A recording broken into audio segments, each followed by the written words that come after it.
নমস্কার বন্ধুরা, welcome to এসটিউনিক sports. বন্ধুরা, এই ভিডিওতে আমরা কথা বলবো কিছু ফুটবল আপডেট নিয়ে, কিছু প্লেয়ারকে নিয়ে আলোচনা রয়েছে, ইস্টবেঙ্গলকে নিয়ে আলোচনা রয়েছে এই ভিডিওতে। তো খুবই একটা ইন্টারেস্টিং ভিডিও হবে, শুরু থেকে শেষ পর্যন্ত দেখো। আর ভিডিও ভালো লাগলে সকলে একটা করে লাইক করে দিও। আর যারা চ্যানেলে প্রথমবারের জন্য এসেছো, মনে করে চ্যানেলটাকে সাবস্ক্রাইব করে তার পাশের বেল আইকনটাকে অন করে রেখো, তাহলে তোমাদের প্রিয় দলের খেলার সমস্ত আপডেট তোমরা এখানে পেয়ে যাবে। তো চলো আর দেরি না করে ভিডিও শুরু করা যাক। তো প্রথমেই যদি আমরা কথা বলি একটুখানি ইস্টবেঙ্গলকে নিয়ে, তো ইস্টবেঙ্গলের যে পরবর্তী প্রজন্ম যারা প্লেয়াররা তৈরি হচ্ছে, তারা যে একদম নিঃসন্দেহে ভালো প্লেয়ার, কোয়ালিটি প্লেয়ার দিনে দিনে প্রমাণ করছে। পরবর্তী সময় কিন্তু ইস্টবেঙ্গলের সাপ্লাই লাইন খুব ভালো হয়েছে, কারণ আজকে ইস্টবেঙ্গলের ম্যাচ ছিল, সেই ম্যাচটা ইস্টবেঙ্গল 2-2 গোলে ড্র রেখেছে এবং আজকেও কিন্তু ভালো ম্যাচটাকে কন্ট্রোল করতে দেখা গেছে দুজন প্লেয়ার। অবশ্যই প্রশংসা করতে হবে দেবজিতের, তো দেবজিৎ গোল করেছে, পেনাল্টি থেকে কিন্তু গুণরাজ গোল করেছে। ইস্টবেঙ্গল কিন্তু ম্যাচটা ড্র রেখে পয়েন্ট টেবিলের 1 নম্বর পজিশানে রয়েছে। তো গ্রুপের মধ্যে এফসি গোয়া, মুম্বাই সিটিও রয়েছে, তার মধ্যে কিন্তু ইস্টবেঙ্গল পয়েন্ট টেবিলে 1 নম্বর পজিশানে রয়েছে। দুটো ম্যাচ থেকে তারা 4 পয়েন্ট পেয়েছে, গোল ডিফারেন্সও কিন্তু +3 রয়েছে ইস্টবেঙ্গলের জন্য। তো খুবই কিন্তু ভালো ফলাফল করছে। পরবর্তী ম্যাচ রয়েছে, তো সেই ম্যাচগুলো যদি জিতে নিতে পারে, পরবর্তী ম্যাচ মুম্বাই সিটি এফসির সঙ্গে রয়েছে, সেই ম্যাচটাও জিতে নিতে পারলে তারা কিন্তু গ্রুপ চ্যাম্পিয়ন হয়ে যাবে। তো তার পরবর্তী সময় আরও ম্যাচ রয়েছে, সেগুলোও চ্যাম্পিয়ন হতে পারলে আরও একটা ট্রফি ইস্টবেঙ্গলের যুব দল আনতে চলেছে।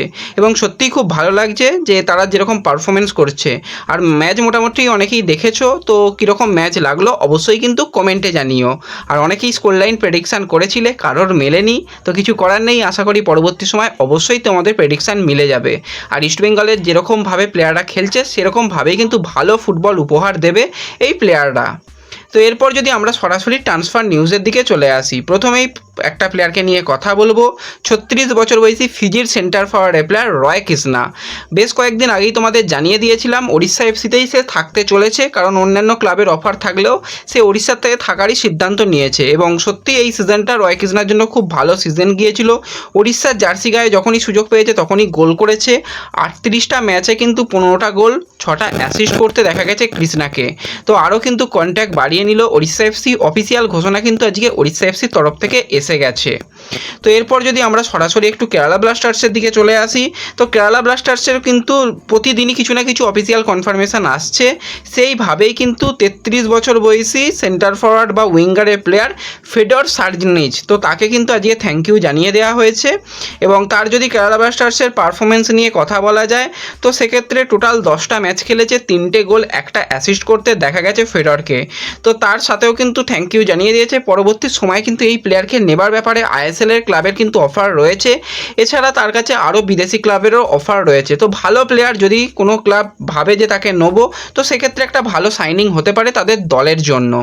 এরপর যদি আমরা সরাসরি একটু ট্রান্সফার নিউজের দিকে চলে আসি, তো সেক্ষেত্রে মোটামুটি ট্রান্সফার উইন্ডো ওপেন হওয়ার আগেই যাদের ছেড়ে দেওয়ার দরকার তাদের কিন্তু মোটামুটি দলগুলো ছেড়ে দিয়েছে। আইএসএলের 9টা ক্লাব কিন্তু তাদের প্লেয়ারদের রিলিজ করে দিয়েছে, কিন্তু এখনও পর্যন্ত পাঞ্জাব এফসি এবং ইস্টবেঙ্গলের তরফ থেকে কোনো রকম থ্যাংক ইউ পোস্টই হোক বা কোনো রকম ওয়েলকাম পোস্টই হোক করা হয়নি। তো আশা করা যাচ্ছে খুব তাড়াতাড়ি কিন্তু তারাও তাদের ঘোষণাটা করবে। তো এরপরে অনেকেরই মনে প্রশ্ন যে ইস্টবেঙ্গলের ঘোষণাগুলো আসছে না কেন।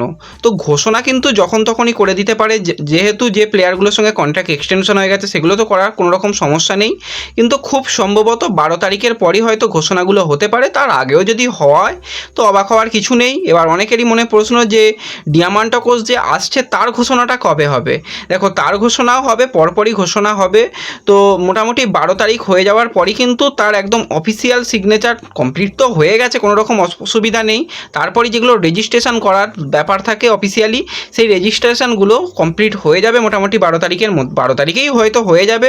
তো সেক্ষেত্রে 12 তারিখের পরই খুব সম্ভবত এই ডিয়ামান্টাকোসের মানে অফিসিয়াল যেটা কনফার্মেশন সেটা তোমরা পেয়ে যাবে। অনেকেরই মনে প্রশ্ন যে কবে কি হবে, তো কোনো রকম অসুবিধা নেই। যেরকম কাজ চলছে এখনও ইস্টবেঙ্গল কয়েকজন প্লেয়ারকে নেবে, তো সেইগুলো এখন ইস্টবেঙ্গল শেষ মুহূর্তে একদম লড়াইয়ে রয়েছে। তো খুবই ভালো কিন্তু ইস্টবেঙ্গল দল গঠন করেছে এবং এই দলকে নিয়ে রীতিমতন কিন্তু স্বপ্ন দেখা যায়, সেরকমই কিন্তু ইস্টবেঙ্গল দলের কোচ কার্লোস কোয়াদ্রাস, সে কিন্তু আইএসএলকে দেয়া তার একটা বার্তা সেখানেই সে জানিয়েছে যে দলের দায়িত্ব নেওয়ার পর থেকে কিন্তু অনেক কিছু দেখলাম, তো দলকে যেরকমভাবে তৈরি করা হচ্ছে তো সেক্ষেত্রে এই দলকে নিয়ে অবশ্যই গর্ব করা যাবে, এরকমই জানিয়েছে ইস্টবেঙ্গলের কোচ। এবং বছর দুয়েক যদি ভালো রকমভাবে এরকমভাবে প্রচেষ্টা করি তো পরের মরশুমেই কিন্তু আমরা এর ফলাফল পাবো। গত মরশুমেও অনেকটাই ভালো দল গঠন হয়েছিল, তার ফলাফল পেয়েছি।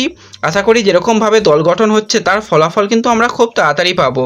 এবং ডুরান্ড কাপে আমরা যেরকম ভালো পারফরমেন্স করেছি, সুপার কাপে চ্যাম্পিয়ন হয়েছি, আইএসএলেও চেষ্টা করেছি, কিছু নিজেদের ভুল ত্রুটি চোট আঘাত সেগুলো যদি বাদও রাখি আমাদের জন্য খুব ভালো একটা মরশুম গেছে। আশা করি পরবর্তী সময় দল আরও বেশি শক্তিশালী হচ্ছে, আরও ভালো কিন্তু আমরা রেজাল্ট দিতে পারবো, এরকমই কিন্তু কোচ জানিয়েছে। এছাড়া ইয়াং প্লেয়ারদের উপরে যে পরবর্তী সময় আরও ভরসা করা হবে, অনেক প্লেয়ার যে সুযোগ পাবে কোচের আন্ডারে সেটাও কিন্তু কোচ জানিয়েছে। তো বেশ ভালোই কিন্তু মন্তব্য করেছে ইস্টবেঙ্গল দলের কোচ। তো দেখা যাক কতটা ভালো পারফরমেন্স হয় পরের সিজনে। আমরা তো আশা করছি ইস্টবেঙ্গল কিন্তু খুব ভালো যেহেতু দল গঠন করেছে, পরের সিজনটা ইস্টবেঙ্গলের জন্য আইএসএল একটা স্বপ্নের সিজন হবে। তো লাস্ট কয়েকটা বছরই খারাপ পারফরমেন্স হয়েছে, অনেক রকম কথা আমাকেও শুনতে হয়েছে একটু বেশি, যেহেতু ইস্টবেঙ্গলকে নিয়ে ভিডিও বানাই। তো আশা করি দল গঠন নিয়ে সবাই খুশি এবং আরও ভালো দল গঠন হবে এবং আরও ভালো ফলাফল হবে। আর ইস্টবেঙ্গল তাদের প্র্যাকটিস খুব তাড়াতাড়ি সেটাও শুরু করে দেবে, পরবর্তী সময় ডেট বা ভেন্যু কোথায় কী হচ্ছে সমস্ত কিছুই জানিয়ে দেব। তো এই ভিডিওতে এটুকুই আলোচনা করার ছিল। ভিডিও ভালো লাগলে ভিডিওতে লাইক করে দিও, চ্যানেলে প্রথমবারের জন্য এলে চ্যানেলটাকে সাবস্ক্রাইব করে দিও, ফেসবুক পেজ থেকে ভিডিও দেখলে ফেসবুক পেজটাকে ফলো করে নিও এবং ভিডিও একটু সকলের সঙ্গে শেয়ার করে দিও। তো দেখা হচ্ছে পরবর্তী ভিডিওতে, ধন্যবাদ।